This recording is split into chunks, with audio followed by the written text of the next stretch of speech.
নমস্কার বন্ধুরা, কেমন আছে বলো। আজকে আমার ওয়াইফের মাথা গরম। ও ইউটিউব থেকে পয়সা পেয়েছিল, উঠাতে পারে নাই, ওর অ্যাকাউন্ট খালি হয়ে গেছে। কি হয়েছে কথা? ফার্স্ট পেমেন্ট পাইলাম, ওটা উঠাইতে পারি নাই। কেন উঠাইতে পারে আমার না? হারামি হাজবেন্ড সব খরচা করে ফেলাইছে। এটা আবার অনলাইন শপিং করে শপিং করে ভাবা যায়। আচ্ছা বলো তো, আমার জন্য আমি কি আনলাম ভাই? সব তো তোমরা তোমার বাচ্চার জন্যই কিনলাই না? কি কি কিনছো বলো, একটুখানি বলো। এই যে দেখো আমাদের বাচ্চা, এদের জন্য এই যে দেখো, ওর জন্য কি আনলো? এটা কি? আরে এটা তো দেখি পুরানা জুতা। জুতা নতুনটা কই? জুতা আনছি। কই রাখছো?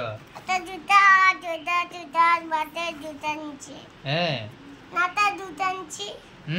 নাতা জুতা আনছি।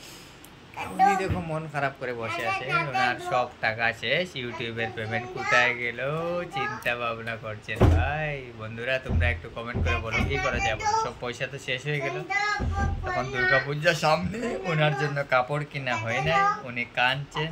একটু বলো ভাই, কিছু একটু বলো প্লিজ। কি করব আমি বলো, টাকা কোথায় থেকে দেবো ওনাকে আমি? কাঁদছে, কিভাবে কাঁদছে গো, হায় রে কি কান্না।